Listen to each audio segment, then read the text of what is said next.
cold chain, because new temperatures, new separates, new stakeholders, to improve pharmaceuticals cold chain performance with development and new solutions.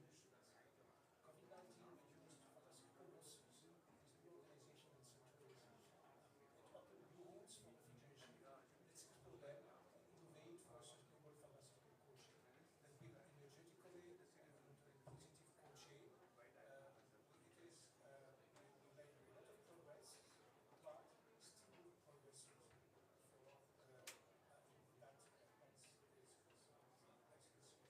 lot of progress, but still progress for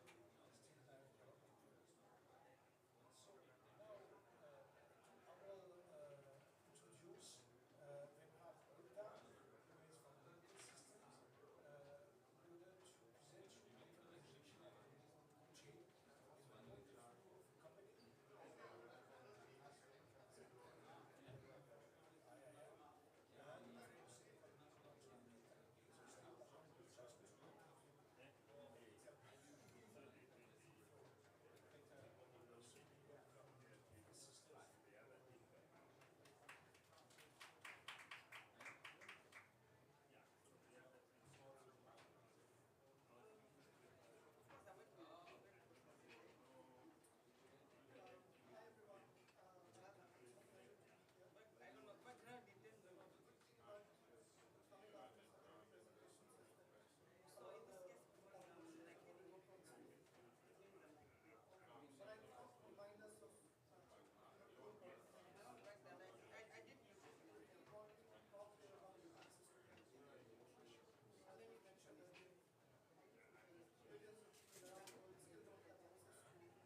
I will introduce Reinhard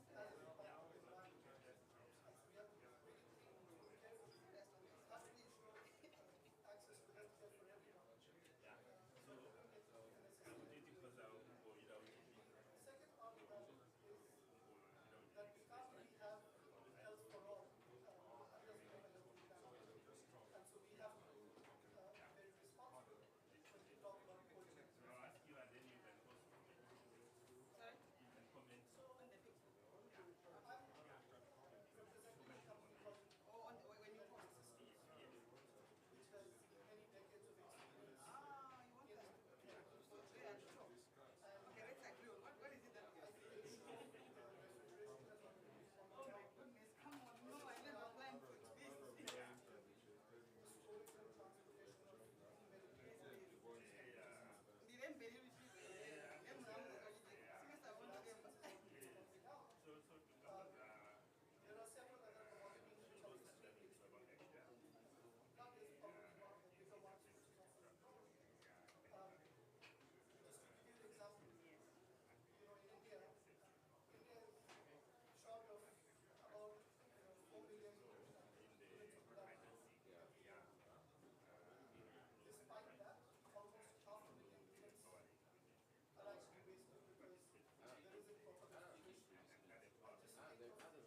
in order to present you the implementation of the cold chain with the point of view of the company. Okay. This is next, this is previous, all right? Okay. So,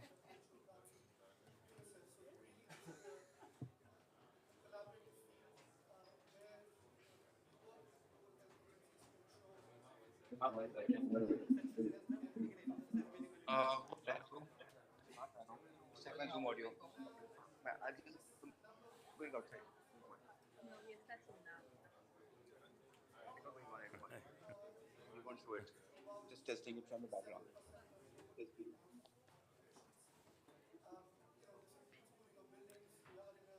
Check, check, check, check. Aniket, good.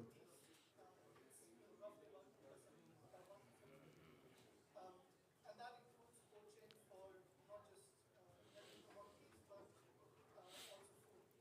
Now, if you think about it, it sounds. thank you very much. Good morning, everyone, and welcome to this session there's been communication breakdown because we had lost the internet. So people failed to locate this venue, including our high-level panelists. And but we decided that we can start and simply share a few of our ideas. Basically, what we are talking about is that we are experiencing extreme weather events that are disrupting service delivery. And this could be in agriculture, this could be transport sector, it could be education. But we think that the health is one of those that is receiving, on the receiving end of these extreme events. And when we talk about health in general, that's true because people have to be treated when they're injured. But sometimes we forget that if we have to empower women to participate fully in adaptation, then some of the services that get disrupted also interfere with their participation.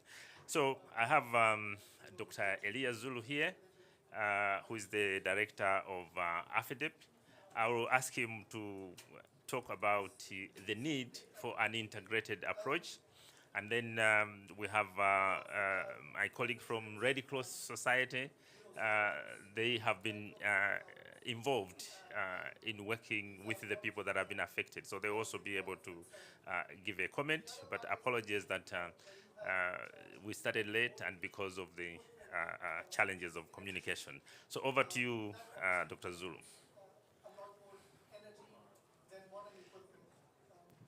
All right, I think it's on now. Yes. Yeah, thanks a lot, Prof. Chiota, and good morning, everybody. Really, I think the issue here is to say, is to emphasize the fact that, I mean, when people live in communities, everything is integrated.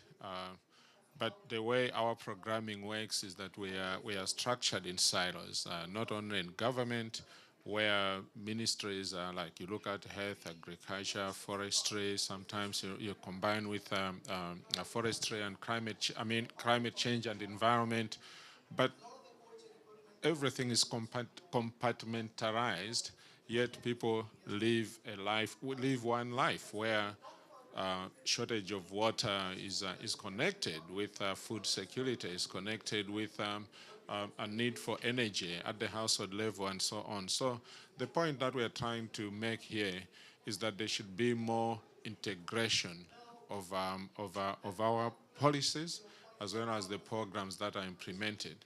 And that for that to happen, there's need to make sure that we use systems thinking approach. And because whether it's in our degrees that a lot of us learn in universities and everything is compartmentalized, it's important that there has to be that deliberate effort, especially when we are working with government to make sure that there's more systems-oriented thinking and more integrated approaches. And when it comes to the issue of loss and damage, one of the key things we are putting on the table is really the need to look at the impact of things like health, the importance of health. Because when you look at it, health is the ultimate price that climate change will have on many people. Of course, there are livelihoods that are lost and so on, but at the end of the day, it's health. Because as temperatures rise, as days over flooding or there's a drought and so on, disease patterns are changing. We need more evidence to document this, but at the end of the day, we can't leave out health when we talk about loss and damage. And there's an aspect of health. One, health has come up as a very, very critical integrated approach where you are looking really at not only the lives of animals, people, and the environment in which people live, but even in one health, there's an aspect that tends to be overlooked, which is sexual and reproductive health, which is very, very central. When in southern Malawi, at the beginning of this year, there was a big cyclone, girls and women were really were the ultimate victims because everybody was concerned about building shelter, giving food surplus, and so on. Nobody was thinking about sanitary pads, for instance. So our organizations was one of those that pioneered the importance of making sure that we also look at we provided what we called fem kits for girls and women so that the dignity of women during that sort of suffering is preserved. So I think it's important, yeah. Thank you very much for highlighting some of the important issues and the fact that sometimes we forget the challenges that women and girls face whenever there are these disasters. Let me ask Priska Chisala, who is the Director of Programs, Malawi Red Cross, to comment more. You deal with the vulnerable groups when there are disasters, and maybe your experience and why we feel that climate change financing should also include supporting women and girls to be able to actively fully in climate change adaptation. Thank you very much, Mr. Moderator. I think for me, I would start by reminding the audience that when disasters have happened, different groups are affected differently, and definitely women, children, the elderly are affected more than probably the other groups of people. Therefore, when you are talking about the impacts of climate crisis, let's not leave anyone behind, of which girls, women, and the elderly should also be part of that. So just to get back to the question that you had raised, I think as Malawi Red Cross Society, we have been on the ground supporting the government to implement different interventions around minimizing loss and damage, but also addressing the loss and damage itself when a disaster has happened. And definitely health is one of the areas that greatly gets affected. When we talk of health, we'll be talking, for example, the health systems are disrupted. And in Malawi, I want to mention here that in Malawi already, the health system is in a way not that very strong. And when a disaster has happened, it even puts a lot of pressure on the health systems that we have already. So we will be talking of, for example, the structures, the health facilities might be washed away, the health systems might be wiped away and all that. And as Malawi Red Cross, together with our partners such as AFIDEP, we've been there to just support the public authorities, the government, to be able to kind of support in the disrupted health systems. For instance, we do have volunteers that are working in Malawi. These reside right in the communities, so they understand the communities better. And when a disaster has happened, they are part and parcel of the people that have been affected. So in other words, we also believe in when we want to talk about climate financing around health issues, let's make sure that we localize the support. Let's invest more in terms of the local solutions, local adaptation activities, of which sexual reproductive health is part of the discussion that we must talk about. So women and girls must also be brought on the table in terms of generating the solutions. Let's hear from them because they're the ones that have been affected. So I think it's also very important that when we are trying to look at what can we do for the people that have been affected, the different groups that have been affected, we talk of women, we talk of girls, the elderly, even men, boys, and all that.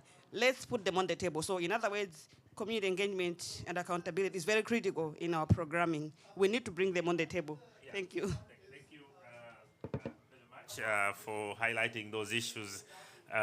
So the picture that we have there, you can actually see what happened during Cyclone Freddy. And so the roads were completely closed for a whole 3 weeks, and some of the people that were affected are still in temporary shelters right now. And so you can imagine the kind of disruption in the lives that happen, including health. And there was a need for an ambulance to actually go and support women that were expecting, and the ambulance could not even go with that kind of flooding. I don't know if members of the audience, anybody wants to comment on this issue, your experience. This is the time.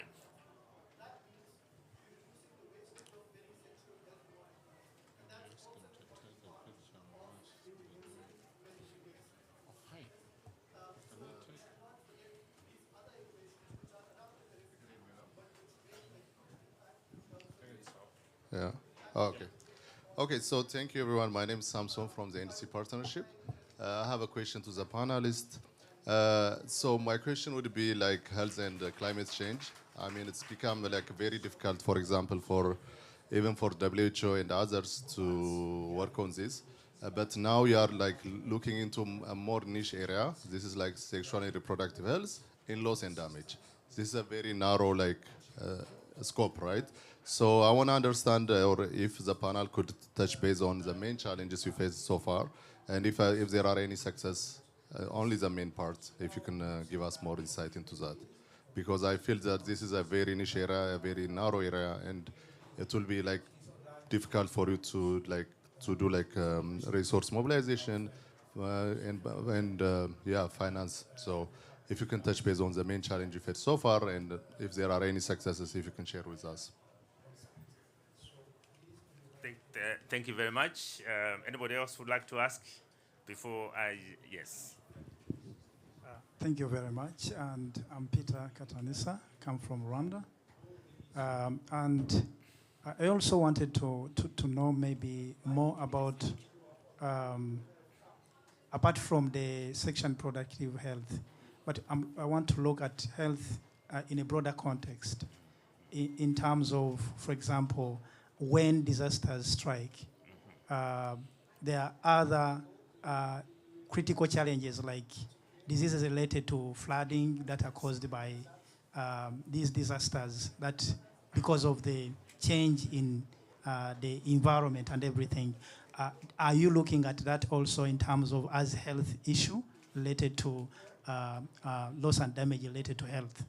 Yes, thank you very much. I can start with that one. Let me go to that slide. As part of climate change adaptation, we had decided that we create, these were solar dryers, so that women can dry fish very quickly, and the fish had higher value.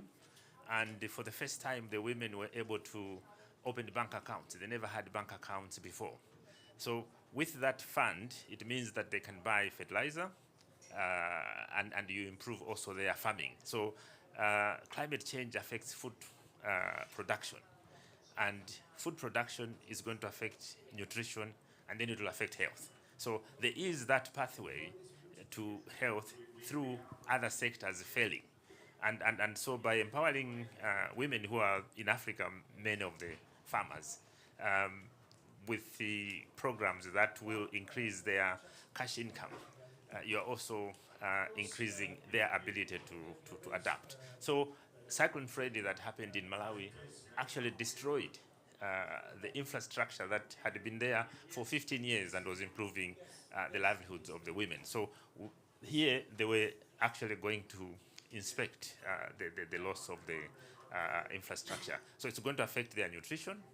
It's going to affect how they look their children, how they look after the sick and the elderly, because women are the caregivers. So these are actually interconnected.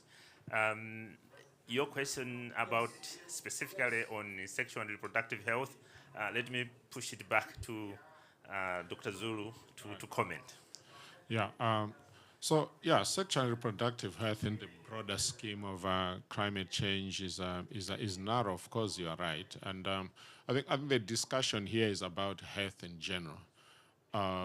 So health has to be on the table. Part of the work that we've been doing at AFIDEP is trying to mobilize political leadership across the African continent for the importance of making sure that health is actually high on the agenda in these global climate change discourses.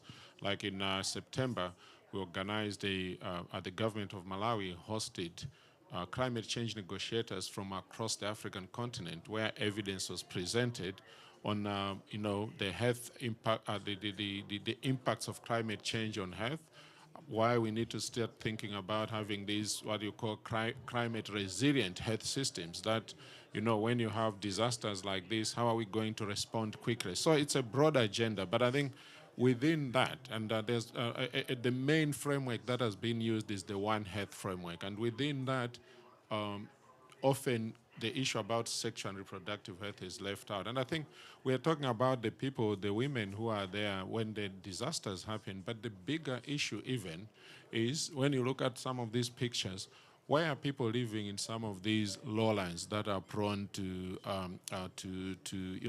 over flooding? People are living in areas that were not supposed to be habited. A big part of that is the population growth factor. That the balance between land and the needs of the people is being messed up.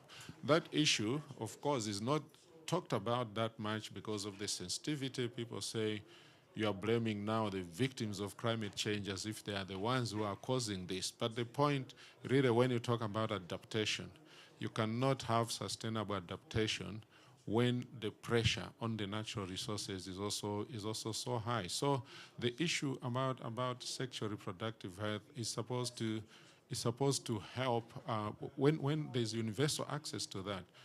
Couples will have the children that they want. At the end of the day, because people are having unmet need for family planning, a lot of women who want to use family planning are not able to because of all sorts of barriers.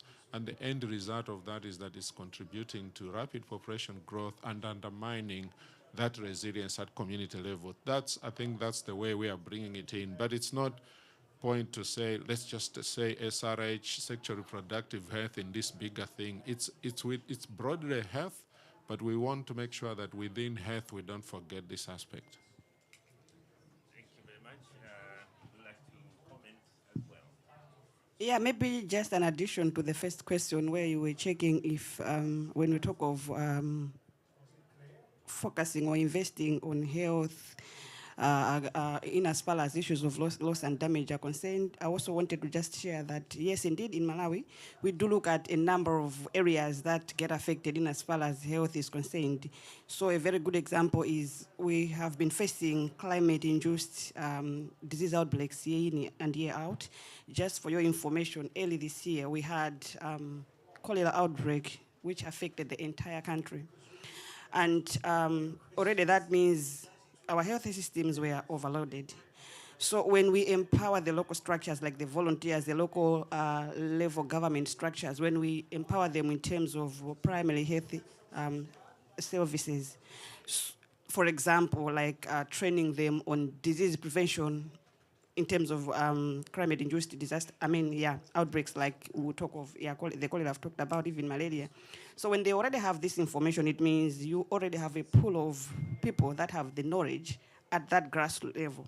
Now, when a disaster has happened, you just activate or refresh them. So in the face of disrupted health systems, be it in terms of the infrastructure itself for systems, you will just use the very same, and they will reach out to the targeted populations with speed, unlike if you were to start an intervention as something that is very new. So in a way, we already have what we would call the national response teams that are trained in various health preventive issues that will just be there to respond when a disaster has happened. I think this is the addition that I just wanted to make, and therefore that's why we always emphasize on investing more in locally led adaptation activities, be it health-wise, DRM, and all that. Thank you so much. Yeah, thank you very much. Let me just add on diseases that we thought had actually disappeared. Cholera is one of them. In Africa, we experienced cholera in the 70s. It was a serious pandemic like COVID was experienced. Then eventually it became under control. But what we noticed in Malawi is in 2012, when there was a drought, the cholera re-emerged. And it was clearly related to the fact that there wasn't enough water available. And so some of the sanitation and hygienic practices had been compromised. But that was localized.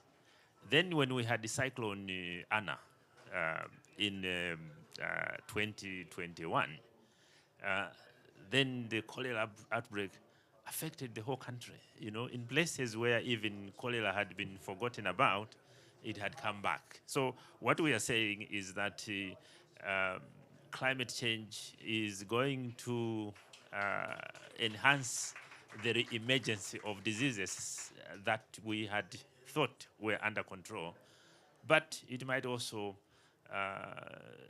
induce new ones, emerging ones. And the One Health approach is important because of the zoonotic infections.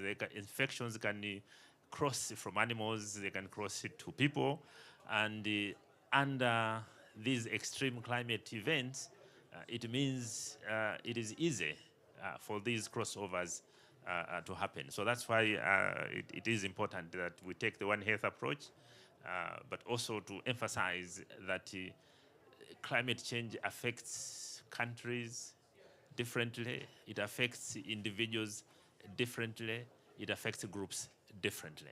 And this is why one of aspects for us was to focus on the women and girls because they get affected differently. I don't know if there's any other question from the floor or if there's any follow-up. Or you wanted to I add? think the issue about cholera that both of you have talked about, Malawi this year actually, cholera killed more people than COVID, and it has persisted.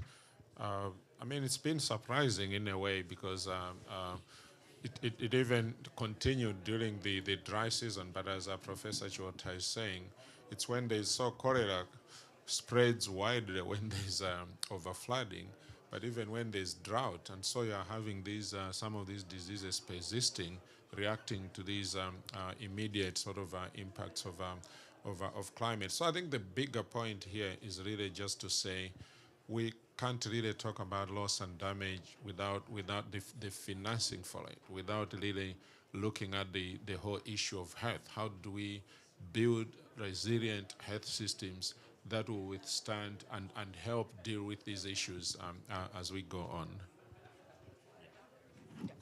All right, thank you very much. So I think there's another session that's coming. I would like to thank the panelists for sharing their experiences and elaborating on these topics. And as we indicated, the broader health, I think, is well understood, but also let's not forget the key elements that make resilient health systems, to include making sure that women and girls are empowered to participate fully in adaptation activities. And for them to be empowered to participate fully, it requires services which they need if they decide to use them. And so that's what I would say in conclusion. Thank you very much, and it's been a pleasure having you.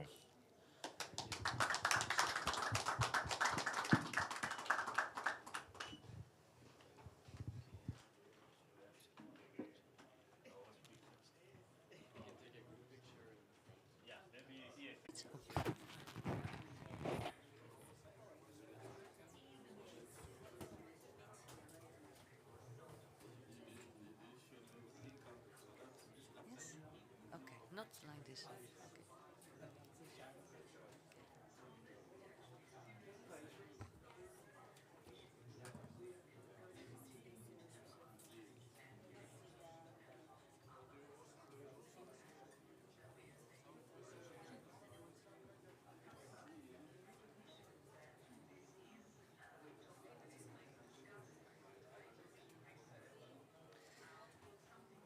Okay, yes, welcome everybody.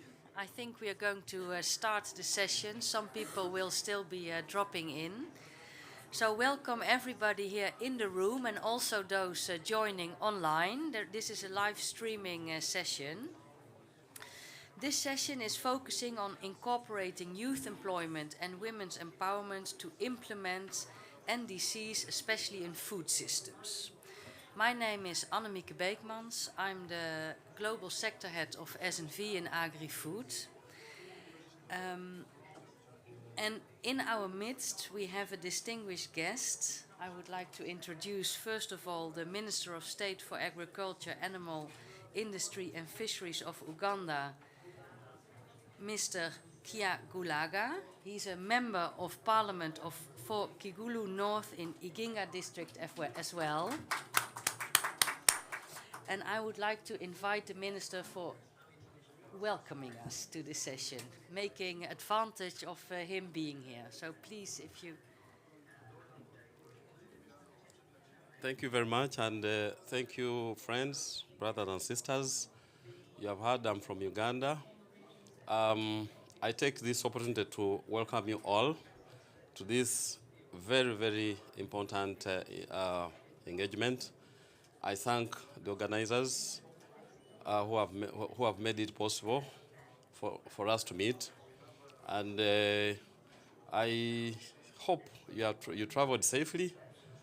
I encourage you to exploit this short meeting as much as possible. I've already seen 2 people that live in Nairobi but have met here for the first time. Let us intensify networking.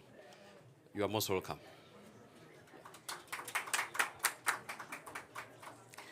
Thank you. This will be quite an interactive session. We have panelists, we have videos, we have time for questions.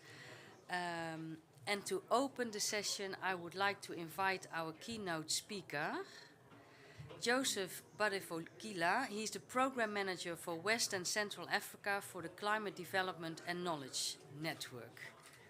The floor is yours.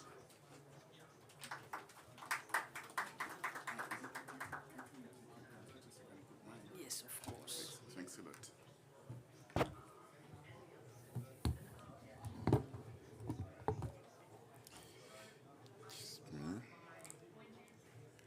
Hi, everyone. His Excellency. Nice to see you here. We feel honored for your presence. Hi, colleagues, panelists. So it's an honor for me to be opening this so important session. We'll be dealing about something very special, very important, food system. And also, the title is quite emblematic, neglecting opportunities. So we thought, because we don't have that much time, I will start my word by asking myself, who is neglected? We know it's about youth and women. Why? But who is neglecting? This fact is, we can say that we are all at the origin of this fact, because before the Paris Agreement, country was asked to submit an engagement document called INDCs, which become NDCs. In that document, every country has made some commitment to reach some point in the mitigation adaptation policy. But in that scope, many have put many things in like title only, just to make the document be sexy, without thinking that there is a commitment behind. And in NDC implementation, we have noticed that. I had a chance to have been in the National Focal Point of Congo at that time, so I contributed to this, writing the NDC in Congo. Not writing, but correcting, because it came from Paris, and you have to update it. Saying that, let me connect. It's morning, so I have to refresh myself. Saying that the issue of gender is everywhere, one of the most relevant, and we don't know why it's become an issue. In Africa, for example, we know who are the person who feed the family, who are the person who lead the business. Before we talk about big companies, the people you see every day in the market, most of them are women. So how can we come to the point that when it comes to implement NDCs, they are not taken account? There are no means mobilized for them. Money is out of reach for them. Why? How can? We know that in the Paris Agreement, it's for the NDC to be implemented, we need women to play a key role. We need them to be considered not only as equal, but in equity. So they need to have the main mean of being operational. So why is that? YAF is also in the same situation. So it's become like climate change is something, climate change action is something which involves only politicians, big companies, men at a certain position, and neglecting those who are sometimes the most vulnerable. We have to fight for the most vulnerable because we have the chance to be here. It means that we can escape in case of some. So how can this opportunity become an issue? At CTCN, we have made some work to address that issue. We have made some work about social inclusion. It means that everybody has to be a game changer. Everybody has to contribute to reach our resilience perspective. We have to put tools in the hand of those who can work or can make the best of it, because we have to hand over to them. And women as the circle of our society, they are the one who suffer the most. They are the one we can also be the relief of the society. We deposit all the strength in their hand. So we try to, one of the way of maybe addressing this gap, addressing this issue, is to think together how to overcome that. We are not the most powerful human being, but we are the one who are in charge of responsible for the damage, and we are the one who split each other instead of coming together. So one of the work we have done in CDKN is try to fix everything, to put everything to be together, to put every man. So we put the gender issue, gender and social inclusion, as one of the core issues we have to address. Sometimes it's not about talking about, okay, we have to not to leave everyone behind, but we have to put a proper solution. For example, focusing about financial inclusion is very important. In Africa, that's a point we have to deal with later. We have this approach that we can, everyone use mobile phone. So the mobile phone can be a very important issue, a tool for reaching the one at the last mile, the one with a remote area. So it's also one of the key tools of financial inclusion. Solidarity. Yes, Africa is known as being a land of solidarity, but sometimes it's diverse. When I can not consider myself that being in solidarity with those in villages. We have to rebuild our society. We have to come together to solve a certain issue. If you do not make that, you cannot build a bridge alone. You cannot fix, let's say, a broken glass alone. We have to rebuild solidarity. And many things, we are supporting some communities to regain that spirit.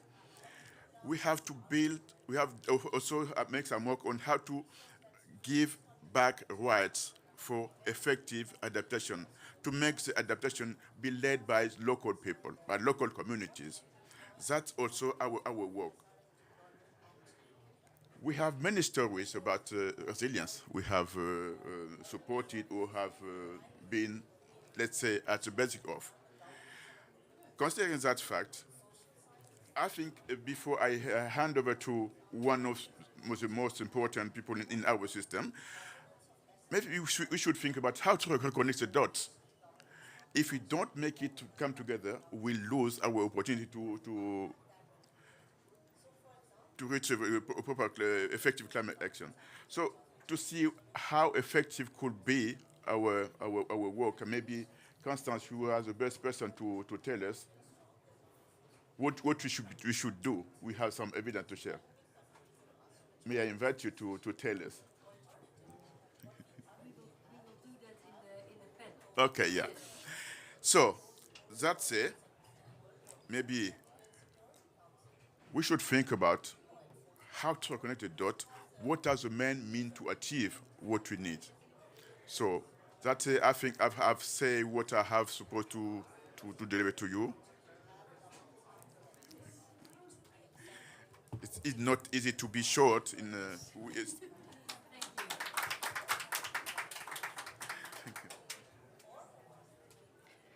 Thank you so much for opening the floor with your opening words.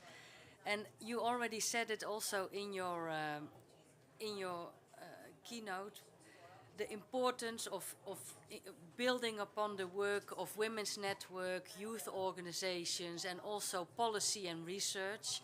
And it's very good that we have 4 different people here on the panel today that will bring their perspective from these different angles. Before we go to the panel, and each panel member will give a short introduction, we have one video to just case show how it looked like on reality. So could you please start the video?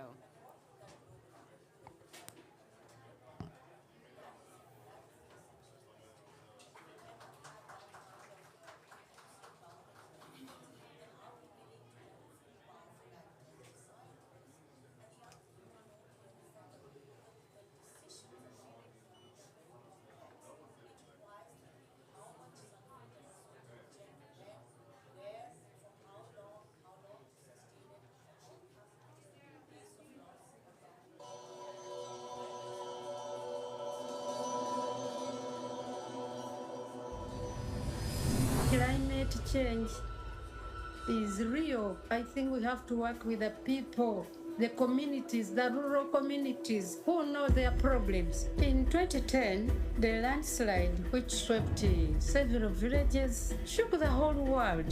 We have started planting bamboo. There's visible evidence that the bamboo is going to stabilize the soils. We have been eating bamboo for time immemorial, for many generations. It is a delicacy which has been embraced by our cultures. They are wild in the mountains. Nobody had ever attempted to plant our edible bamboo. That is why I came up with the solution of planting our own bamboo. Mount Elgon National Park and Uganda Wildlife Authority have also embraced this project. This AW bamboo is business oriented. We are going to harvest this bamboo sustainably. It is working on food security for our people. It is creating the employment for the women and the youth. We are looking forward to growing this project.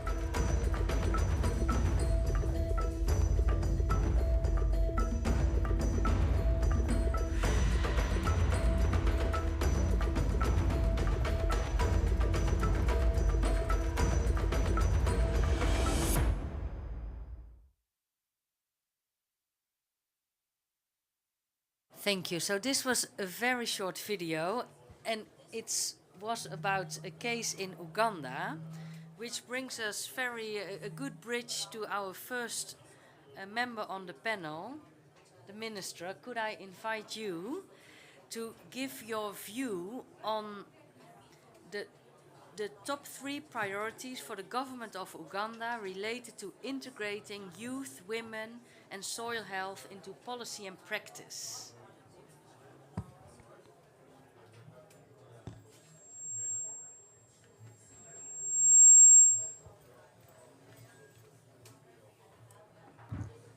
Thank you very much.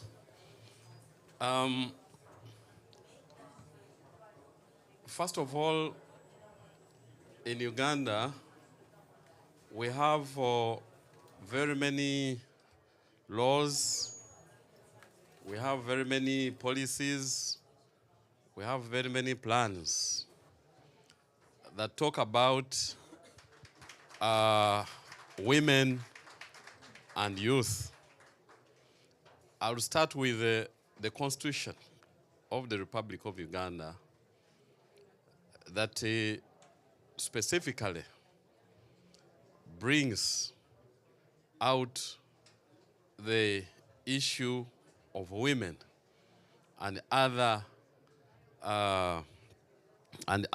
marginalized groups.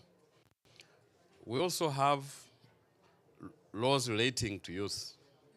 For example, we have the National Youth Council Act that is aimed at helping to bring youth into employment, into economic activity. We have so many, the list is long, but what we need to do is to harmonize these laws so that we integrate provisions that specifically talk about the inclusion of youth, inclusion of women, and also mainstreaming issues of soil health into the implementation of NDCs in food systems. So priority number one for the government of Uganda is building on the existing legal, policy, and planning frameworks, and mainstreaming issues relevant to bringing women, youth, and soil health into the implementation of NDCs in food systems. So that is priority number one. Priority number two is ensuring that these laws that have been harmonized don't just stop at talking about these matters, but even at implementation level, we put a mechanism of compliance. For example, we have in Uganda what we call the Public Finance Management Act. This act enjoins all ministries of government, all departments of government, that when they are making their budgets, they must include gender equity. And there is a roadblock at the parliamentary level. When these ministries, agencies, and departments submit their budgets to the parliament, parliament first checks for compliance to that requirement. Now, in this case, what we are doing as a government is to ensure that matters to do with integrating women, integrating youth, and integrating issues of soil health into the implementation of NDC follow a similar system. We say for your Ministry of Agriculture, in your budget for the next financial year, I've included a budget for bringing on board women, for bringing on board youth, for mainstreaming issues of soil health into the NDCs. If you have not, then we say go back and include them before you bring back your budget for consideration. So to us, we think that if we can consolidate on those two actions, then we shall be able to liberate these neglected opportunities. And as Africa, maybe we need to come up with a model approach so that we agree amongst different jurisdictions that this is the model approach that we should adopt, so that we don't work in isolation. Uganda is doing something else. Other members of the NDC's partnerships are doing different things. We need to come up with a model approach so that all of us agree and then we move forward. I thank you very much. Thank you very interesting to hear the priorities that you highlighted, building upon the existing legal framework, and also very important, making sure there is budget available, that it's not just remains at the policy level. I would like to continue with our second panel member, Constance Okolet, co-founder and director chair of Usukuru United Women's Network. And this network is a very good example of women empowerment. And Constance, could you please share your takeaways, your view on how the underground work with women is resulting? Yeah, you can.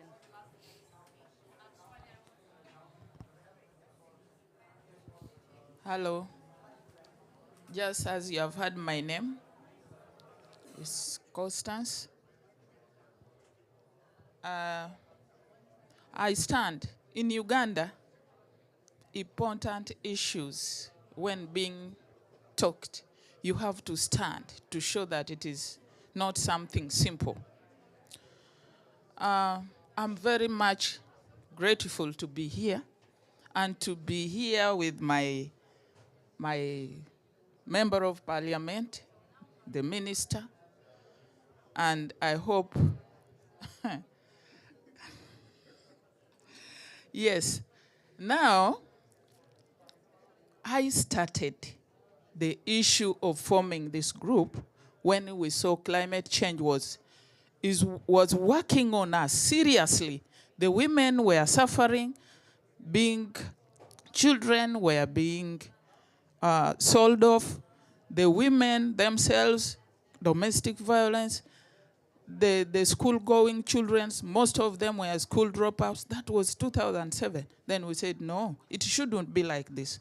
This problem, we shouldn't handle it by yourself. Let us come up with a group, then we begin. Then we began in 2007. We are moving up to where now? We are moving and moving and moving. We are already on the ground. We are doing something. But the only problem is nobody is looking at these women at their level, because they are so local that most people don't even hear about them, know about them.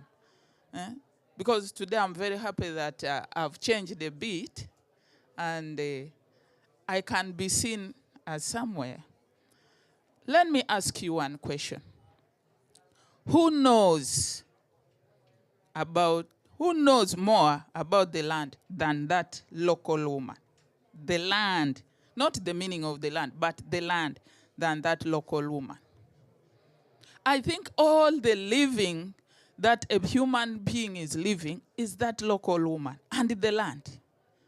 And why are we neglected?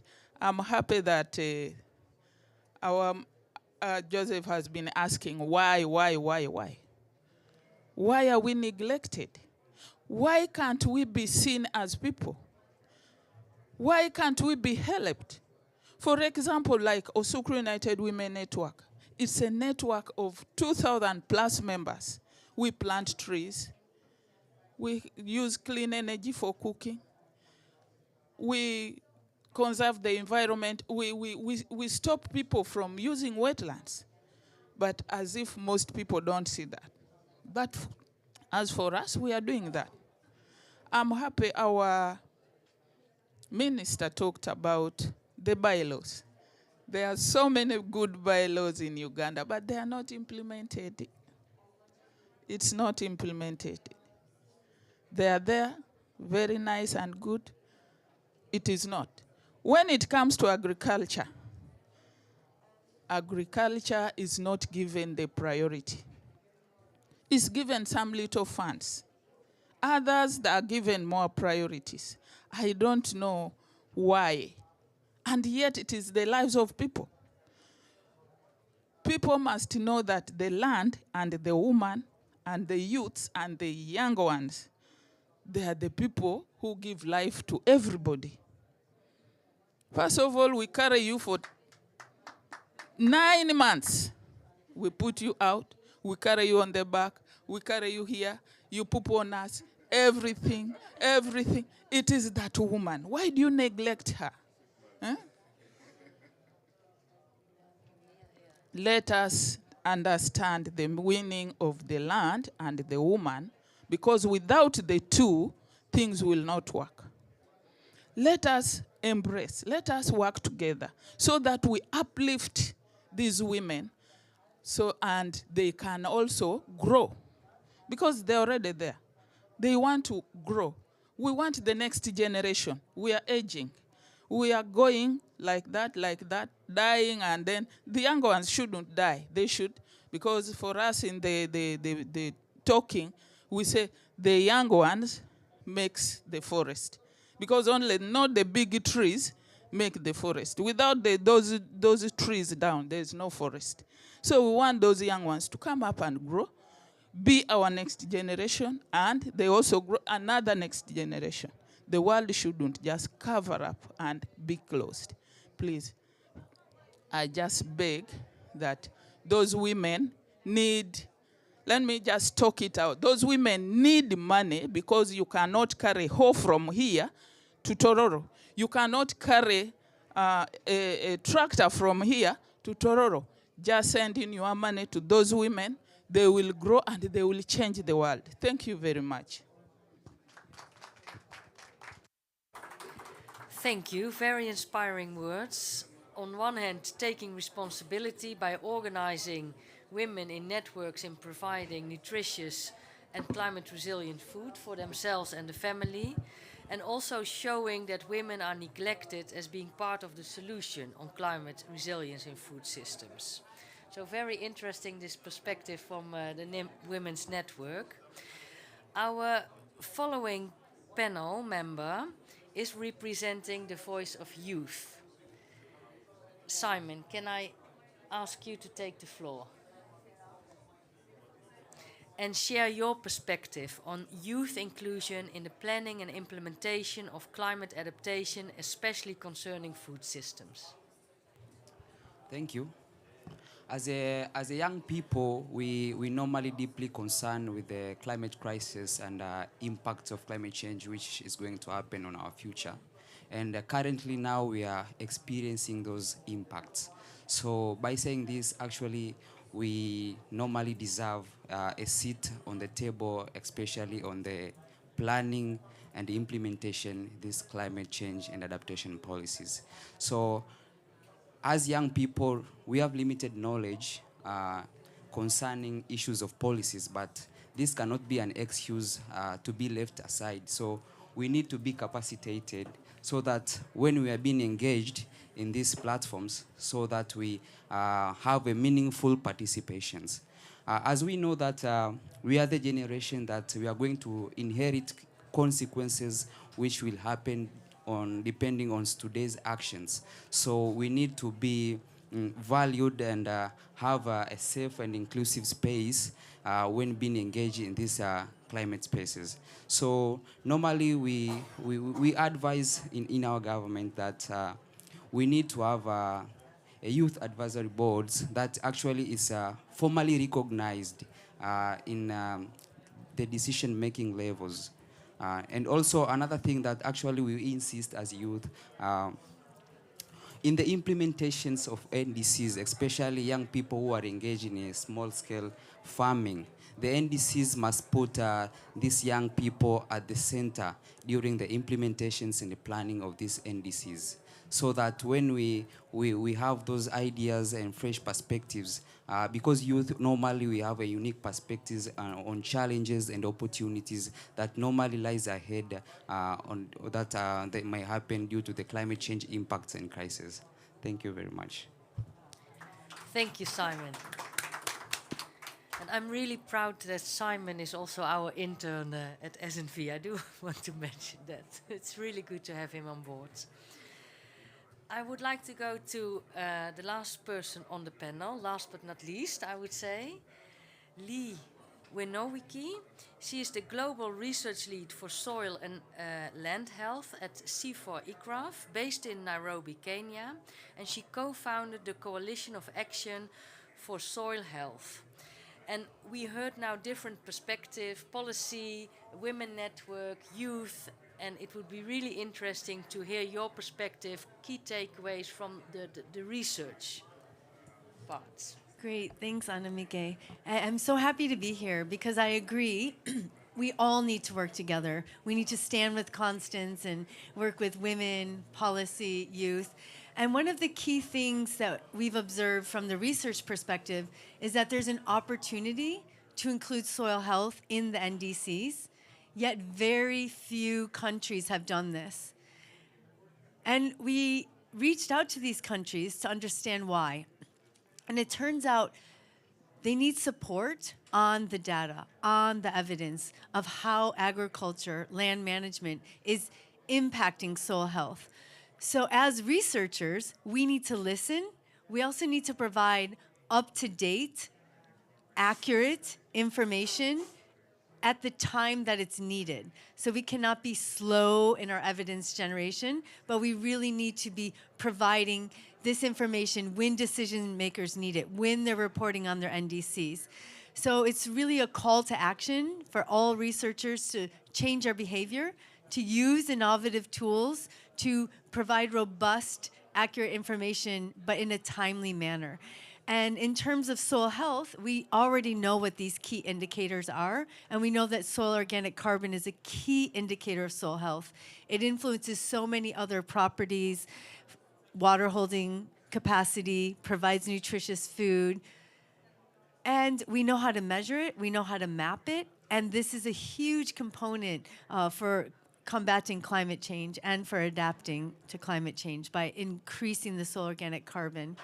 So with that, my final message is that researchers, we must learn to collaborate across disciplines and sectors with the Ministry of Agriculture, with the Ministry of Environment, with conservation, with youth. And I think we are really moving in that direction and more collaborative, more innovative partnerships. Thank you.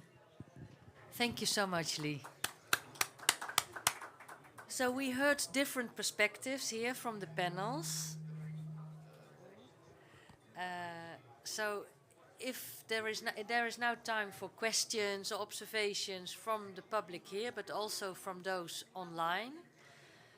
So please let me know if you have a burning question or if you would like to contribute to the discussion here.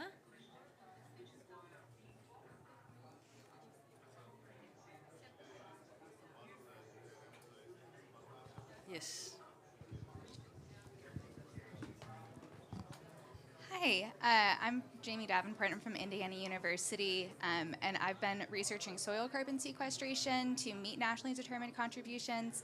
And so I'm really interested in hearing more about what that looks like from Lee or anybody else who has any insight to on the ground kind of soil restoration and kind of that tricky balance of sequestering carbon in the soil while still focusing on sustainable agriculture movements and making sure to be able to unlock the carbon for plant uptake and having those nutritious foods, but also kind of getting the benefits for the NDCs.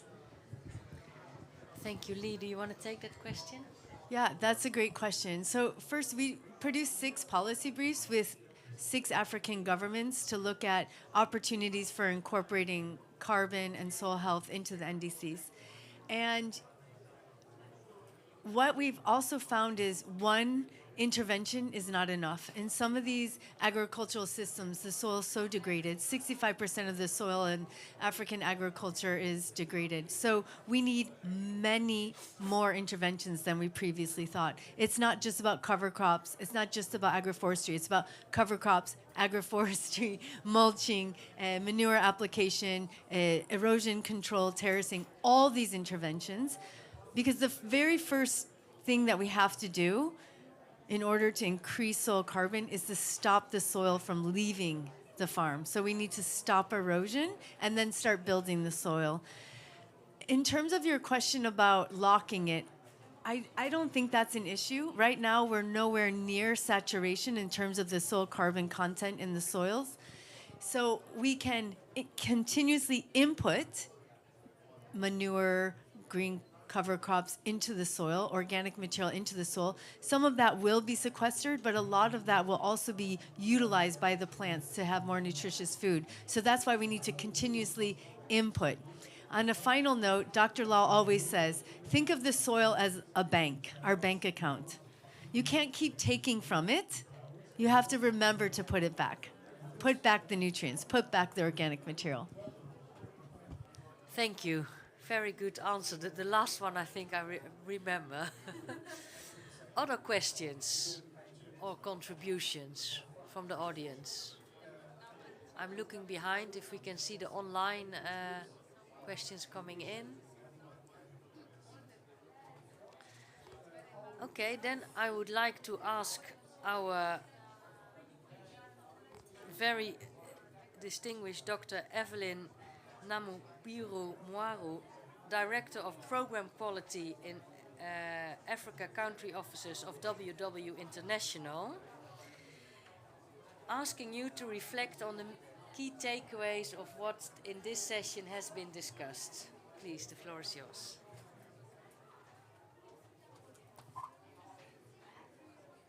You can ignore, I will take this.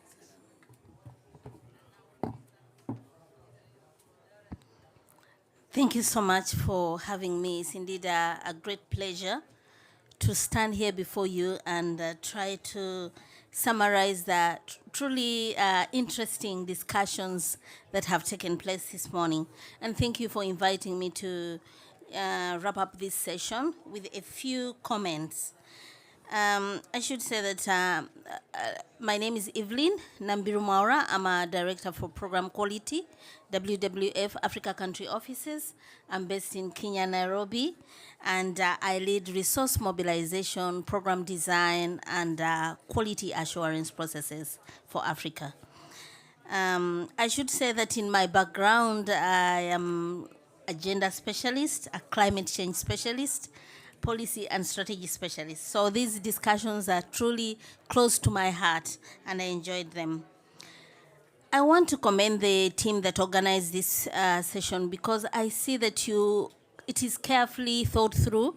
It considers the whole value chain of users when it comes to food systems, to agriculture, but also really looks at different levels. We have Constance, who represents the women and the users, and really the ones that should guide us in the use of land and food systems and resources.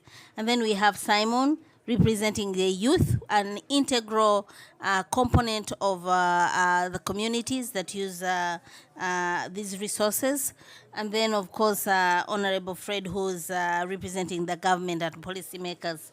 And I will not forget another critical member here, Leanne, which is research, knowledge, and communications, things that we need to understand very well.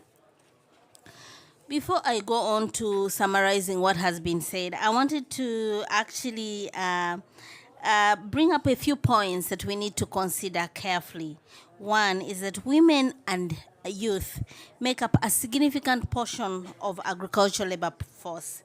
And also they should, because of that, they should be included not only in the NDC's implementation, but all other policy-making processes that influence food, agriculture, natural resource use, climate change mitigation, and adaptation. Agriculture is a critical component of development for Africa.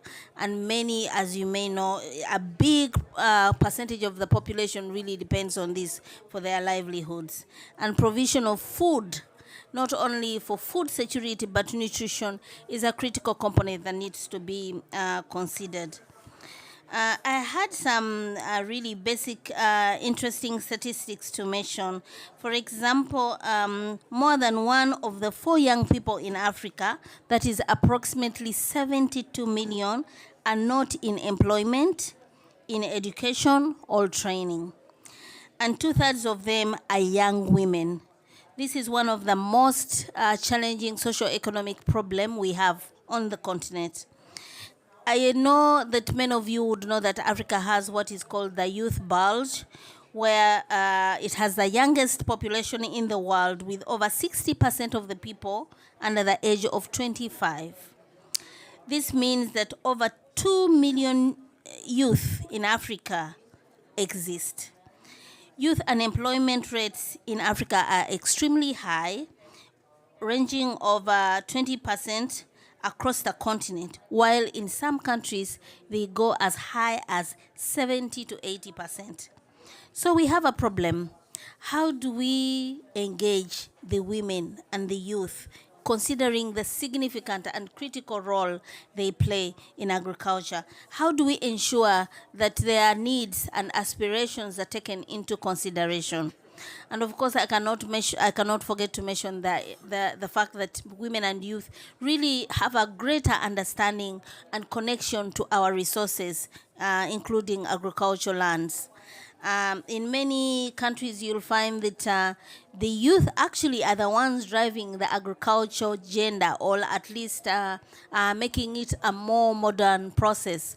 How would we encourage them? How should we involve them in the NDC's implementation? It's been mentioned here that indeed there are many policies, and I completely agree with her as a person that has worked with policymakers in over 25 countries. I know that most countries have excellently written policies for climate change mitigation, for agriculture, but unfortunately many of them are not very well implemented. So we need to support the governments to ensure that while these policies are in place, they are implemented. Their gender is mainstreamed into these policies. Some of them do not even mention the word women or youth. And so this sector or segment of the population is left out in decision making. We need, I like the minister's comment that we need a model approach to NDCs and agriculture production and food systems, improving food systems. Indeed, we do need that, but we also need to coordinate and communicate and educate. And that's why having a panel like this, which is across the board dealing with different sections, is really important. Because it's not only about writing the policy or getting the data, but how do you implement it and how do you make sure that it benefits not only the youth, but the women and other vulnerable sectors of the population. One issue that came out that seems to be neglected, really resulting from climate change, is the gender-based violence and the conflicts that are rising because of climate change, because of the segregation of some sectors, women, youth. Conflicts have risen greatly on the African continent. We need to figure out a way of ensuring that even as we are talking here about implementing the NDCs, ensuring that we mitigate and adapt to climate change, that we are addressing the causes that might have ripple effects into the future. I also heard from Constance that local level interventions are important. As policymakers, we've made many mistakes where we've gone to countries and implemented policies that actually are not meaningful or do not react or do not feel the needs of the local people. So it's very important that we involve the critical segments of the population, we listen and understand them, and then come up with interventions that actually can meet their needs, but also have sustainable impacts on ground and for a long time. Indeed, I could not agree more. Who knows better the land than the woman? That I agree very well. And unfortunately, some of the issues that need to be addressed are land tenure issues on the African continent. Many times we forget that even as we are empowering the women and the youth to be involved in the implementation of these policies, they actually do not have rights to land. They do not have proper access to land, and that creates a challenge in itself that needs to be addressed. And many organizations do not really want to deal with land tenure issues because they are critical issues that are difficult to deal with, and yet we need to have the courage and purposely address these issues. Agriculture is a problem. We need, most of the African countries are still really not mechanized. We are still using the hoe, like Constance mentioned. We cannot use the hoe and be able to produce enough food to meet the current population and address our food negative situation that we face. Youth indeed need to be empowered and given the capacity to participate in policy making. I completely agree with Simon. How do we take advantage of the youth bulge on the continent and ensure that they are organized, they are informed, they are educated, and they are able to effectively and actively participate in policy making on the continent? I think that it should not, and for women and youth really, should not be just about participation, but how do we ensure that there is active participation, that the youth and the women are given voice and agency to influence policy decision making. Soil health is an important aspect. Unfortunately, still an area that we need to understand better, because indeed many farmers, in effort to increase their food production and get that food security they need, they've used more resources for example, fertilizers than they should, having negative impacts in the long run. It's a resource that is usually underlooked, and I believe that this is something that we need to address. Information, knowledge, databases, really important. We have many different organizations working on these issues, but you'll find that it's not coordinated, it's not easily accessible, it is not coherent, so that different organizations are coming up with different methods, and therefore when you come to look at this information, it will not give you the real picture of what is on the ground. We need to invest in good information to inform our policy making and then implement this.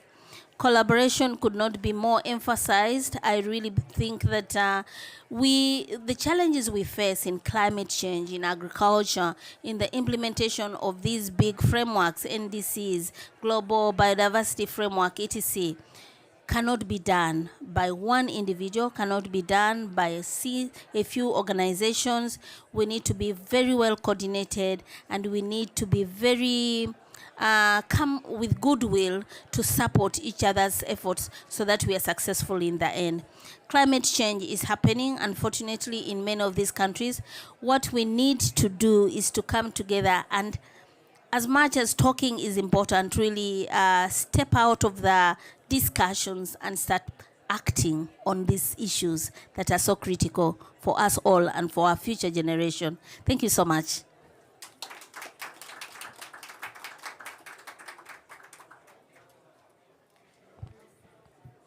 Thank you for your very well done closing remarks, capturing all the key elements that were said today in this session to untap the potential of youth and women empowerment when designing or planning and implementing NDCs. Before we formally close this session of today, I would like to invite the Minister for the closing of the session.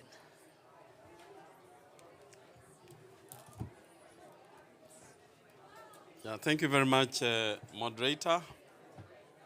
I want to take the opportunity to once again thank all of you for creating time to come and attend this very, very important meeting. I also thank you for the active participation.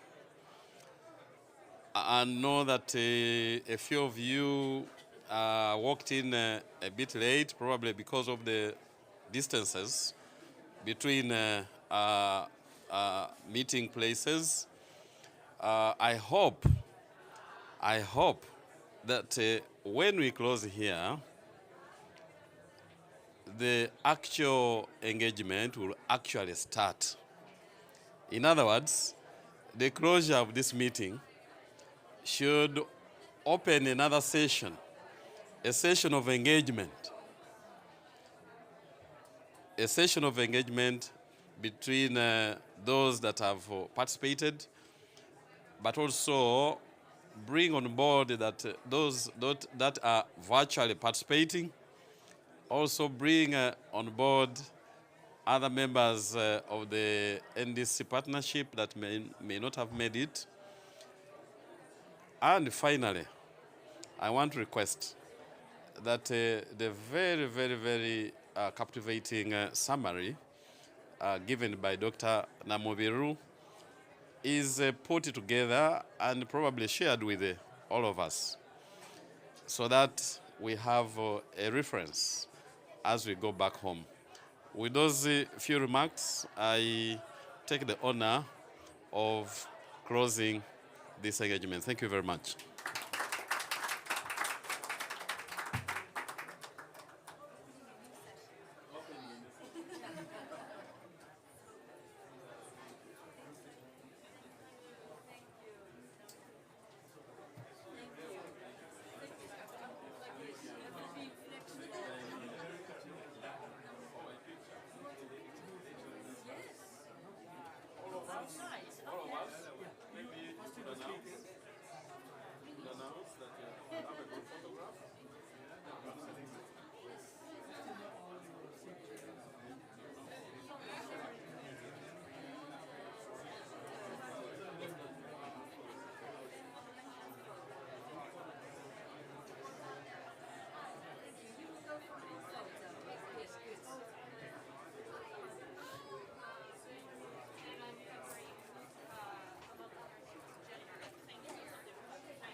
SF6 phase out in developing countries.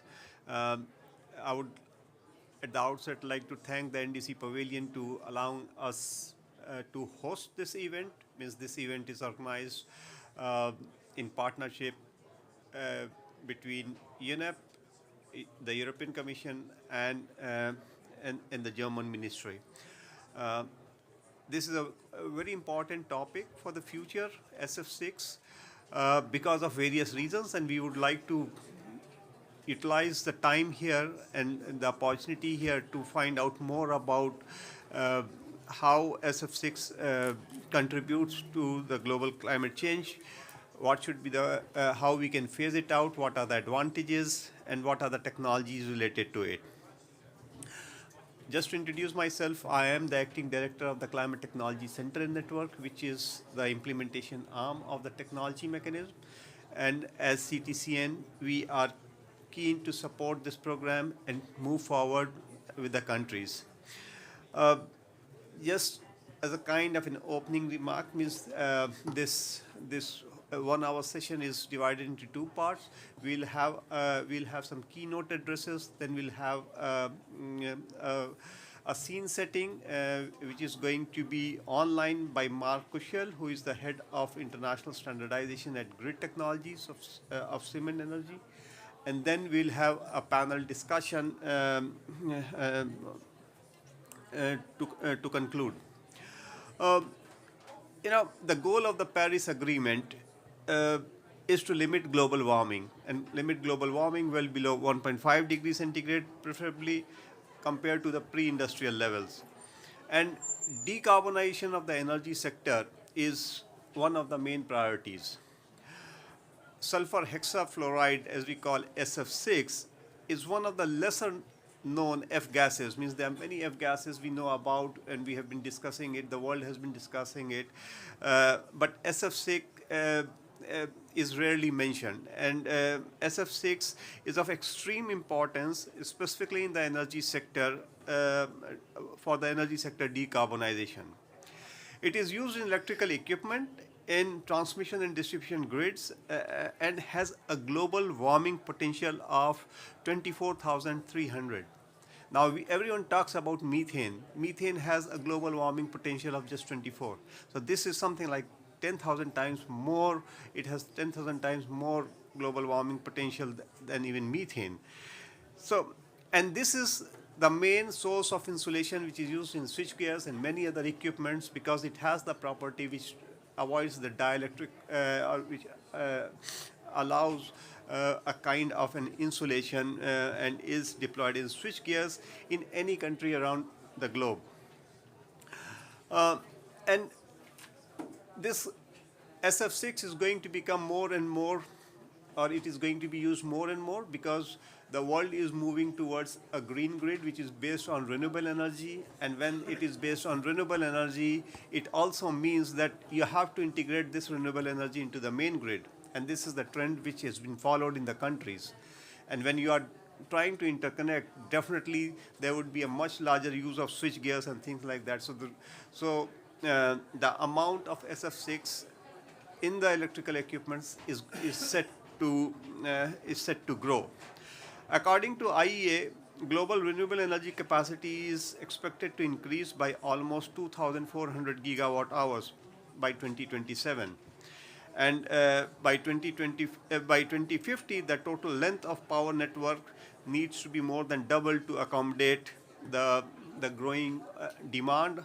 So it means that more and more transmission and distribution equipments, including switch gears, etc., would be used. And it means that it has a potential, until and unless we check it now, it has the potential of an increase in consumption of SF6. And generally, if you look at the switch gears, generally the life of a switch gear is something like 40 years. So if it means that once we start using a switch gear with SF6 in it, we have locked this SF6 for the next 40 years. Until and unless it is leaked, then again you have to fill it up, and the cycle keeps on going on and on. The good thing about SF6 is that there are technologies, there are other air ways by which we can eliminate the use of SF6. And therefore, what it really means is that we have the technology, we have the capacity, we have and we have the alternative. We need to bring in more information, more knowledge, and and phase out SF6. And the world has seen phase out of many gases. The best example is the ozone, the gases which relate to the ozone depleting substance, the HCFCs, the CFCs, the SCFCs, the HFCs. This all has been phased out, and we have a very clear-cut pathway of how it has been done. And that probably with some modification, the same can be applied to SF6 to really phase out SF6 and decarbonize the energy sector. Well, in this event today, the CTCN would like to highlight, and in this event today, we would like to highlight the importance of SF6 and how it can be done transparently, and how a global phase out can begin with the first steps. And we are extremely grateful to our partners, specifically from the private sector, from the ministry, from the parliament, who have joined us. I'll stop here and I'll hand over to my colleague,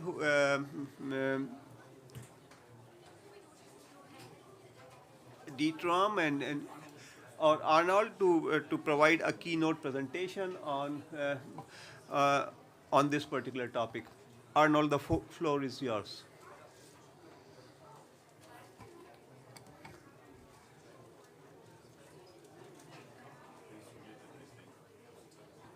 Okay, can you hear me now? Yes. Okay, good morning. From my side, my name is Arno Cashel. I'm a Senior Policy Officer at the European Commission, and I work on the EU fluorinated gas policies.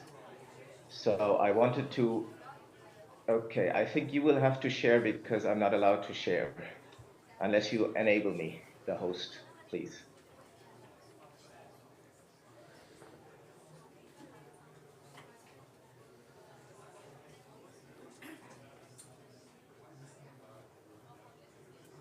Okay, it seems to work now.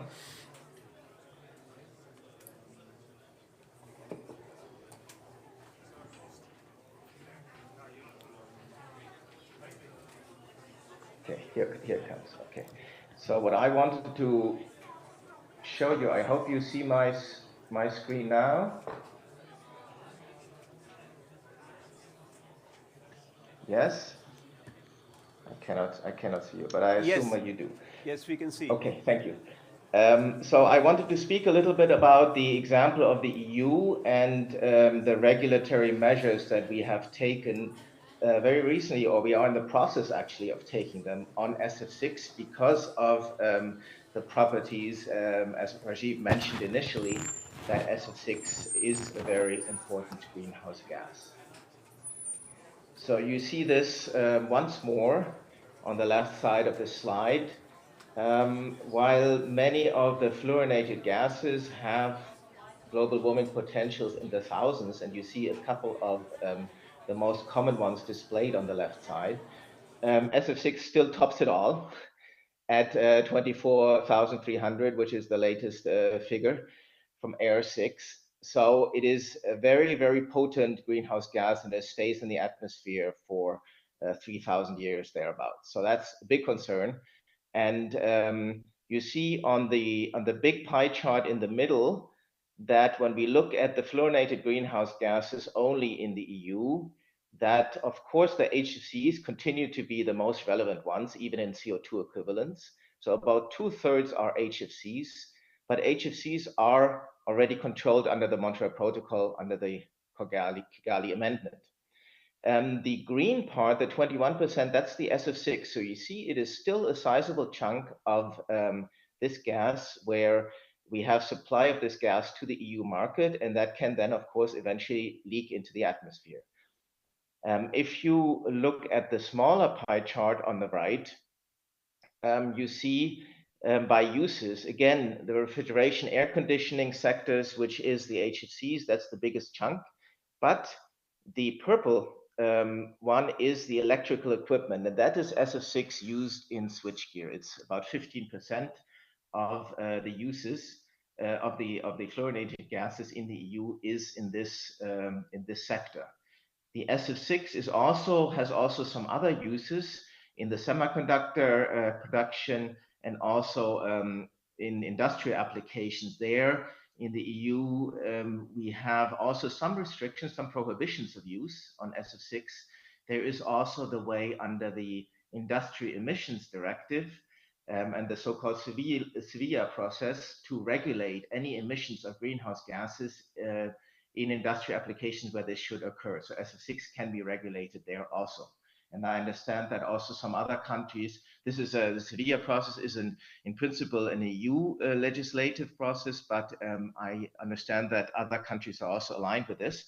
So it also has some impacts beyond our EU borders. When we set about reviewing our regulation in 2021, thereabouts, we looked into how well our existing laws on fluorinated gases, including on SF6, have worked. And you see here that in some sectors, such as refrigeration, we have made great progress in the EU. You see in this table that the demand has been reduced by over 40%, and emissions have been reduced by 60% in a short time frame from 2014 to 2019. So those are the HFCs, and we are making good progress there. However, when we look at SF6, the red arrow, we see that there was no reduction in demand and there was no reduction of emissions when we looked into how our laws have functioned. And that is, of course, in the context of climate change and wanting to take measures and to reach climate neutrality, that's, of course, insufficient. So that was a motivation for us to in the new law, change the approach on SF6. Also, and Rajiv also alluded to this, we have a lot of old switchgear in place from the 1970s, 80s, 90s that are now reaching end of life and will be replaced. So if we continue to put new equipment with SF6 into place, we will have emissions of SF6 until well beyond 2050. And that's, of course, something we should try to avoid. Another matter is that due to the new energy policies and the increased use of renewables, there is a lot of need for new switchgear to be put in place. So if we continue as we do so far, as we have been doing so far, and use SF6 equipment, we will put this in place and we will have lots of banks, as we call them, of this SF6 in place that can leak over decades, many decades. And that's the scenarios we would like to avoid in the EU. On the other hand, and that slide is not to be comprehensive, it's just to illustrate, and I stole it from Mark Kuschel, who's in the podium today also, that there is many companies already that offer equipment avoiding SF6, and these are actually examples of avoiding fluorinated gases altogether. So you see there is a lot of different companies that already today can offer alternative equipment. You also can see and appreciate from that slide that switchgear is quite a varied field. There's a lot of different types of equipment at different voltage levels, which complicates a little bit the matter, but still you can see that the offer of alternatives is already there. So that is very much the good news. That's how that we do have a solution to our problem.